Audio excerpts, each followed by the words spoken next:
Aujourd'hui, Audition Dali vous présente Dans les coulisses de House of a Dragon de Gina McIntyre. Spin-off de Game of Thrones, House of a Dragon a su trouver à son tour son public dont je fais partie. Peut-être êtes-vous comme moi et vous n'avez pas lu Fire and Blood, le livre de J.R.R. Martin dont est tirée la série, mais vous voulez en savoir plus sur celle-ci, comment elle a été conçue, les costumes, les dragons, les lieux de tournage, le choix des acteurs, des anecdotes, etc. Le livre concerne la saison 1 et s'adresse aux fans, mais aussi à ceux qui veulent découvrir par un autre biais cette fabuleuse série. Oui, je suis fan, j'assume, je l'avoue, et c'est pourquoi je voulais en faire une capsule aujourd'hui. Games of Thrones, dans les coulisses de House of a Dragon, est une édition illustrée rédigée par Gina McIntyre, journaliste spécialisée dans le cinéma et les séries, qui travaille pour plusieurs journaux dont le Hollywood Reporter, le Los Angeles Times et l'Entertainment Weekly et qui a rédigé plusieurs ouvrages sur le cinéma et les séries dont Stranger Things par exemple.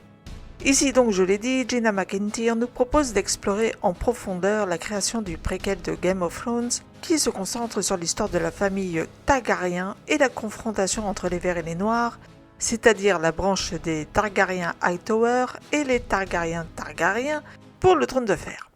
Dans cet ouvrage, vous découvrirez donc comment a été fabriqué House of a Dragon, imaginé dès 2017, les 8 premiers épisodes alors que nous étions en pleine pandémie de Coco. Vous l'aurez compris, je parle de la COV-V puisque l'on ne peut pas prononcer le nom sans se faire striker par YouTube. Bref, ici Gina McIntyre nous propose de revenir sur la distribution, l'équipe de tournage, les concepts artistiques, les lieux de tournage utilisés qui changent par rapport à Game of Thrones, le tout agrémenté de nombreuses photos de cette production. Et le fait que l'ouvrage regorge de détails et de nombreux dessins et photos, cela permet à chacun de se rendre compte du travail des différents protagonistes sur place, que ce soit les costumiers, les coiffures, les accessoiristes, les répétitions, la post-production, les effets spéciaux, l'élaboration des différents trônes, les scénaristes, les acteurs, les producteurs. Les interviews des showrunners Ryan Condal et Michael Sapochnik nous donnent un aperçu de la difficulté de la production de cette série à mettre en place, notamment avec le fait que personne n'a été sûr qu'elle serait choisie par HBO, d'autant plus que 2 autres séries prévues ont, elles, été annulées. Je parle bien sûr de The Long Night, La Longue Nuit en VF, ou Blood Moon avec l'actrice Naomi Watts qui devait se dérouler plusieurs millénaires avant Game of Thrones, et le spin-off sur Jon Snow. Bon, heureusement la série sur Aegon le Conquérant et la conquête devrait voir le jour. Ouf, je suis soulagée. Bref, revenons à notre livre. Ici donc, l'ouvrage permet de fournir un contexte et un arrière-plan qui peut améliorer le visionnage des épisodes en connaissant l'élaboration et les coulisses de chacun de ceux-ci, en découvrant des bouts des storyboards utilisés. Par exemple dans l'ordre de tournage des scènes qui pourront en étonner certains. Bon, allez, je lâche le morceau. Saviez-vous que la première scène qui a été tournée fut celle de la dispute entre Corlys Velaryon et sa femme Rhaenys Targaryen qui se querellent pour savoir lequel de leurs descendants doit hériter de High Tide à la suite de la mort de leur fille Laena.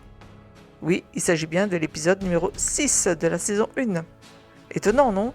Continuons. Le livre se découpe en parties et chapitres qui s'intéressent chacun à un point précis de la saison, détaillé comme suit. Un prologue, les origines avec feu et sang au-delà de Belfast, les lieux de tournage, la princesse et la reine, puis redessiner Westeros avec le donjon rouge, augmenter le volume des décors, créer les dragons. Viennent ensuite casting et costumes avec un ensemble royal, le rebelle et l'adepte des règles, les hommes d'état, les amants, le style de maison, les femmes de pouvoir, les seigneurs du royaume. Enfin la production avec un nouveau départ, le retour au début, la disparition de la reine. Puis l'épreuve de force de Dragonstone avec le chevalier et le prince, la plage de Pierre de Sang, la chasse royale, les retrouvailles de Rhaenyra et Daemon. L'histoire du mariage, une nouvelle ère, réintroduction de Pentos, un retour difficile, Alicent prend le contrôle, la croissance d'Aegon et la danse commence. Puis vient l'épilogue. Au niveau du scénario, on explore ici le processus d'adaptation de House of the Dragon avec les décisions créatives clés et les contributions de George R.R. Martin et des showrunners qui ont permis au projet d'être retenu auprès de la chaîne HBO. L'ouvrage fournit des arrière-plans détaillés des motivations de personnages clés, approfondissant la compréhension du public pour les arcs narratifs de la série. On assiste également au processus de casting en ayant des informations sur la sélection des acteurs et leur préparation pour leur rôle, notamment pour les scènes clés. C'est aussi la musique qui donne vie au produit final et l'analyse des stratégies de marketing et la réception des fans et des critiques à la première de la série.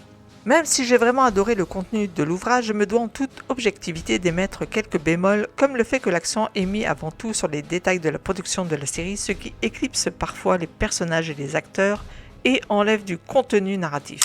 Il y a quelques redites que l'on peut retrouver dans plusieurs parties du livre et le point le plus négatif à mon sens est bien évidemment centré sur le prix, près de 50 €.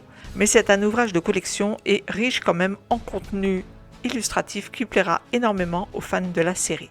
En résumé, Game of Thrones Inside the Creation of the Targaryen Dynasty est une lecture essentielle pour les fans mordus de la série et pour ceux qui s'intéressent plus généralement à la production télévisuelle. C'est donc un 5 sur 5 pour moi. Voilà, si vous avez aimé cette capsule, vous n'oubliez pas de vous abonner à la chaîne, de mettre un pouce vers le haut, de mettre en commentaire ce que vous-même avez pensé du livre si vous l'avez acheté, même dites-moi ce que vous pensez de la série si vous aussi vous êtes fan. Et moi je vous retrouve bientôt pour une nouvelle vidéo sur auditournelivre.com.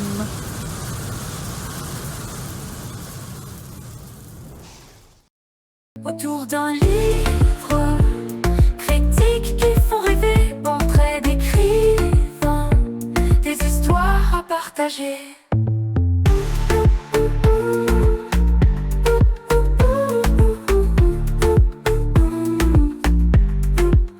Des romans, des essais, chaque jour une pépite, et les lignes se dévoilent sous nos regards avides.